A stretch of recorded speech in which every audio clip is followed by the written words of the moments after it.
Congratulations, your house is on the market. Yay! Okay, so this is a follow-up to a previous video that we did about prepping your home to sell. And now we're gonna talk about the sales process. So step number one is you've listed your home, it's ready for people to come see. Next step we move into is step number two, marketing.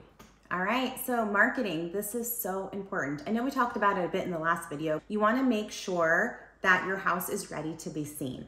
So the potential buyers have already seen your home online, and it is time for them to either schedule an appointment or for you to have open houses. Please know for the appointments, the sellers are not typically home. So do your best to be out of the home. We want the buyers to feel as comfortable as possible while touring your home so they can envision what it's like for them to live there. Yes. So there's going to be showings happening, possibly some open houses. There's going to be marketing online. Our goal is to get your home in front of as many qualified eyeballs as physically possible.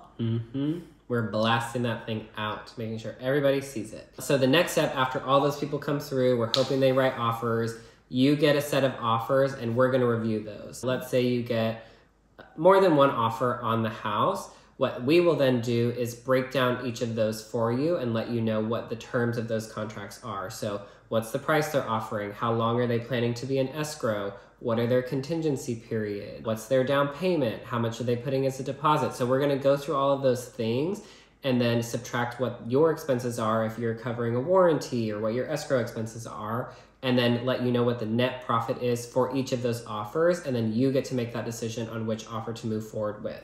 Sometimes the highest price is not the best offer. And that's part of our responsibility, is explaining to you the pros and cons of each offer and how it best fits your needs in this sale process. Right, so remember in the last video we talked about your purpose, your why, what we're doing and why we're doing it. So we keep that in mind. However, we still bring you all of the information. We do not filter this for you. We just make it where it's really easy for you to see. So we have a matrix is what we call it, and we literally list all of the offers with all of the details so you can see, compare them side by side, making all of the details in bite-sized chunks. And then with that information, based off of conversations with you, the seller, we will then negotiate the contract with the buyers on your behalf. Step number 4, negotiate. If you get a unicorn offer and it is just beautifully written, you don't always have to negotiate the offer. You can accept it. But in the event there's something in the timeline, the terms, whatever it is, and it needs to be negotiated, you're like, not willing to do that, then what we could do is send out either a counter offer or a multiple counter offer, depending on how many offers were received. Moving on to step number 5 is we've either gone through counter offers or just reviewed what we have and we have come to an agreement. So we are accepting the contract and accepting the terms. This starts your escrow period, which is the time frame between when you accept an offer and when we close on the house. And this is where everything is gonna happen at that point. So basically we move into step 6, which is the buyer due diligence. So the sellers have front loaded a lot of this. So it's the buyer's job to have any and all inspections. Please note, they can inspect in the state of California, 50 feet up in the air through the house, 50 feet below. So they might be doing sewer inspections, roof inspections, home inspections. I mean, the list goes on and on. Different parts of California do things different, where we are typically the buyers pay for their inspections. I know in parts of the Bay Area and Southern California, that's not always the case. Here, where we are, buyers are paying for it, so sellers, let them do their inspections. Also, they're gonna be going over any and all paperwork that the sellers provided to them. So listen here, this is not a game of hide and go seek. We know what's wrong with the house, but we wanna see if you find it. Don't do that. That is like a lawsuit waiting to happen. So you're gonna have forms, and a lot of them, where you have to disclose everything that you have knowledge about of that property.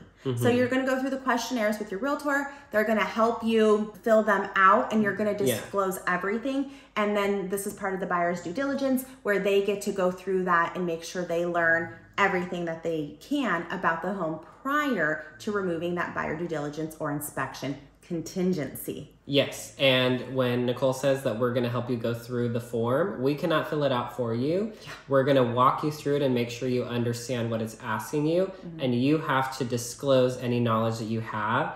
And I think one thing that I've learned over the years is like, I don't know is not a catch-all to put in there. No. So just because you say, I don't know, if for some reason, somehow, some way, the buyer ever finds out that you had knowledge of some kind of issue in the house, let's say plumbing leak or something like that, and on your disclosure you put, I don't know, and then down the road they find this plumbing issue and they found out that you knew, they can legally sue you for knowledge and not disclosing that, and then you're still on the hook for getting it fixed. So if you disclose it up front, they're aware, they can make a decision if they want to move forward, and then everybody's happy. During the buyer's due diligence time period, they get to learn all about the house. There's also going to be an appraisal that happens to make sure that the home is being sold for the price that its value. So, you know, their current market value. Yeah, the buyers aren't spending $1 million on a house that's only worth $500,000. So it's fair. But just know the negotiations don't stop once the offer is accepted. At this time, the buyers can come ask for a request for repairs if they come across anything that needs to be repaired that was damaged. There's different avenues that can happen, but just know, did I say something funny? No. Oh. Just know that the negotiations don't stop at the accepted offer. Yeah. And then the final step is once we've been through that due diligence period, everybody's happy, contingencies are removed, then we sign our final escrow documents where we are moving the house from your name as seller to the buyer's name. Once everything is signed, then the money from the lender, if the buyer is using a lender, will come into the escrow account. They'll then send out that information for the new deed to be recorded. And once we have confirmation that the new deed is recorded, then the house is officially closed. As the seller, you may not get your money immediately. I would say it takes 1 to 5 business days. So let's say you closed on a Friday at 4 o'clock. Probably not going to get your money till Monday because it has to go through the bank. Banks are closed on the weekend. Wires happen on East Coast time. We're in California.